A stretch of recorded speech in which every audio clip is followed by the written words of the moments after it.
this book came out about anime architecture, and I think it's really close to what the reason why I wanted to talk about it, especially here, is because I think it's really close to what I'm trying to do with video games and architecture. And that I was actually just talking about this today um, with one of the assistants that's working with me at Kent named Yuting Chen.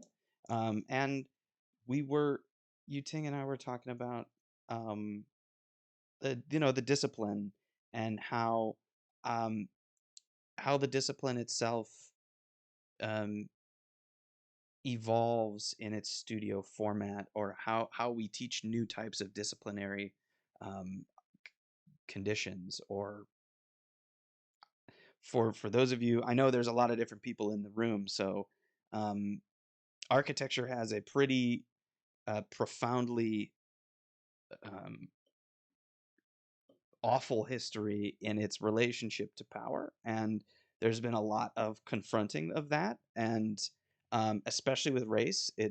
And so the past couple of years, uh, people who have been saying it for much longer are trying to move past the canon of architecture. That means uh, the history of buildings that we've come to study and learn are great buildings, which we've now come to reconcile with as a history of also producing uh, really bad effects and reinforcing power and um,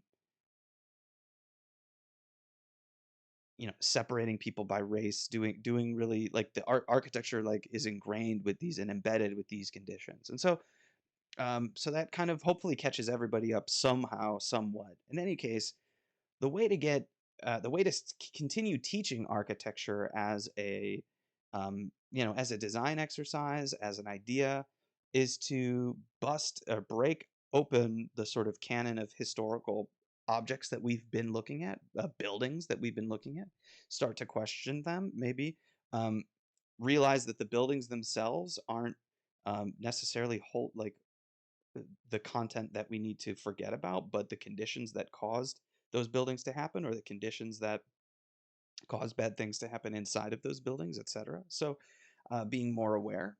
So we're ways of moving past, or working around the discipline, are also about change, or thinking about different things or different ways of having architectural agency. Okay, that means, like, what architecture does. And video games. Okay, so that was the long way to say video games. Studying something like video games and studying something like anime as an architectural proposal are are meaningful ways of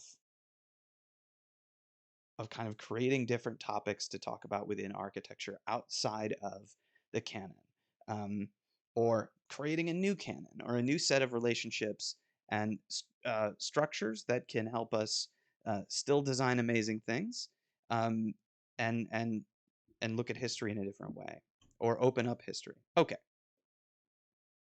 so that's what I think is the kind of meta idea of what I think is important about something like anime architecture. But this book, um, and this article, if you're reading it, hopefully you can read it alongside of me, mm, is all about is all about reading anime, reading the architecture inside of anime as a way of framing our contemporary life. And I think it sets up this really interesting um, premise or beginning, which is to say that prophecy, any good satirist will tell you, prophecy is nothing but writing current trends to their logical conclusions. I like that. I like that. So things like George Orwell, The Simpsons, forecasting Trump, etc. And so for the book, um, theoretically, it links this idea of anime architecture being a kind of prophecy, and that Akira um, is one of those pieces. I love Akira. Um, sometimes watch it for class, or have my students watch it. So let's read a little bit. is talking about the dystopia of Akira. But that essentially set up the beginning of the story. This entropic trajectory mostly remains at the level of subtext, however. What interests author Stefan Rikelis more is the monumental effort of world building, which he locates in the production process. That's interesting. So it's heavily about the production process of anime, which is painstaking.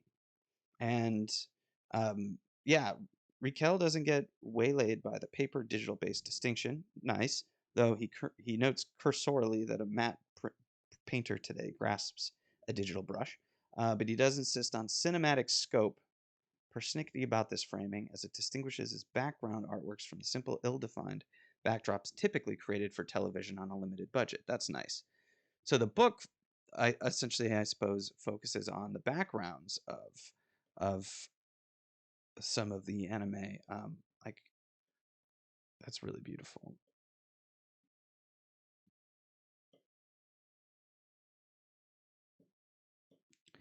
In the introduction, Raquel isolates the various stages of production design and singles out the art director as a sort of prime mover. That's awesome. Okay, so we've got the art direction, and I think there is absolutely some relationship with architecture and art direction that's really crucial. That's why I think video games are such important pieces of that architects should be learning from, is because they're art directed environments, and that sometimes do a great job of having architectural implications. And I think those implications are something that architects can help out with during the design process of video games, which is like a bajillion billion jillion $1 million industry that should be that could be hiring people to who could specialize in that kind of engagement with the game, but also that the games help us learn how to craft better physical environments, better architecture, because they do things like create details that have suggestive relationship to wholes all the time. Part to whole relationships in video games are outrageously good in the buildings. You see cracks, crevices, tools made of certain elements that have been discarded. Um, in a post-apocalyptic game, you might see things rusting or empty refrigerators, stuff like that, with catalytic converters cut out of cars, whatever it is. You see these types of world building um, and art direction through world building that are really strong. And I think studying anything that does that is important to architecture, because it's something buildings could do better. So those are some of my takes. So it goes a lot into the labor and the pencil sketches and the literal craft of the images, which I think is pretty interesting because it sounds like something that we might do with research crafting in uh, a piece of scholarship about maybe Rhino or the images in architecture, right? How they're created. But what's interesting about the book is he's trying to go into the process of making, when the process of making a lot of anime is really highly um it is really difficult to get um acquire. So I guess from what I'm learning from this article and from what I've gleaned is that anime, because of all of its scraps in the design process of the images, that those things are thrown out, burned, gotten rid of, hidden, really difficult to find because they have such a tight control over the end product, and the end product is so important. The commercial imperative prevents the studios from seeing the value of concept sketches, layouts, and image boards, which are simply tossed out, and those that are salvaged can be difficult to track down.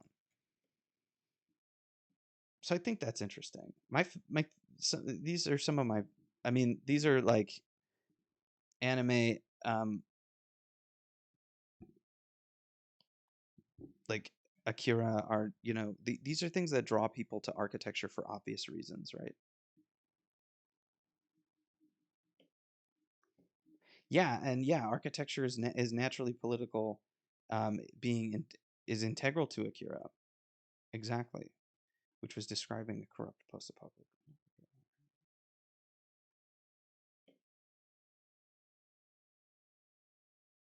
Oh yeah, yeah. All architecture is about space. Yeah, it's simply about the design of space, and there's space in games. There's space in my computer. There's space between you and I right now, that I'm occupying. I mean, uh, you can learn from anything, and I think that's important. Oh, Sid Mead. All right, the Western concept of cyberpunk um, has fed into the overly intricate cityscapes that form the base of anime sci-fi canon. Yeah, yeah, yeah, yeah, yeah, yeah, yeah. So, anime influences sci-fi, influences architecture. For me, guys, architecture is a model. It is the effect that models of future of possible futures have on our day-to-day life. And I think that that's a model. I think built architecture can express to us a model of living, and the effect that that has on the way we behave. That's what architecture is, or that's a very important part of the agency that architecture has. So anything that's doing that, and video games do that quite a lot. So does science fiction. So does, well, architecture, of course. But we can learn from it. I think this would be a book worth getting. It looks absolutely beautiful. Um, in the future, when I just wanted to sort of talk about anime architecture as an idea, and sort of go through the article, um, and talk about its ideas. In the future, soon, when I do these streams, we could have somebody on who's had a book come out recently or an article come out recently, and talk about it, and ask them like why it's important, why it's helping, what its ideas are, ideals, etc. We could do some interviews, stuff like that. Um, yeah, absolutely, an act of projecting into the future. Um, and I think that there's been a lot of like separations of separation ideas about like what is architecture versus building. I mean, I think that there's been a lot of distinctions that are tough, but I mean, architecture is as distinct from building is that the stuff that attempts um, to make a statement like that, um, where you're really interested in a different possible.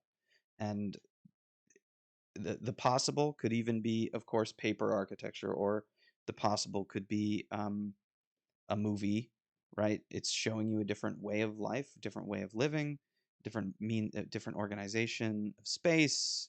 It's really not, actually, that image is the beat up here. Yeah, there we go. um and radical and unique, yeah. um this is all really beautiful. Like, notice that there's still a lot of language about. I wonder if this is San Francisco. I wonder if there's like a blue check mark on some of these. What's the influence signal in this image? Here, let's see if we can find it. Um, oh, let's see. Right there, there's like that the influence image. uh, this thing. These people, they've got it pretty. I think they've got it pretty good, but like history would tell us that it's the upper units that have the closest, because it looks like this is the sun, right, coming down through here. then that's actually like a service thing, and these are bridges. Maybe being close to the top is better. Like this is New York from Futurama.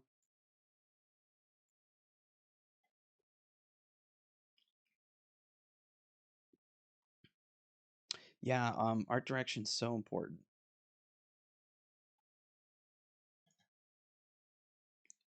And I probably have a close relationship with it. My father was an art director, um, working on working in the commercial art space. Um, so he was always we were always watching movies, and he was always And my mom is an artist, and she would always be stopping them and talking. We'd talk about the little details and stuff like that. They kind of make the movie sing, or a really one. My favorite movie of all time is actually Hook, and I think that's one of the I I think it's one of the best art directed movies, but um, because it's all about the small details that tell a larger story that I like. Yes, yes, cyberpunk is tied to ideas of hypercapitalism and oppressive military rule. Yeah, absolutely.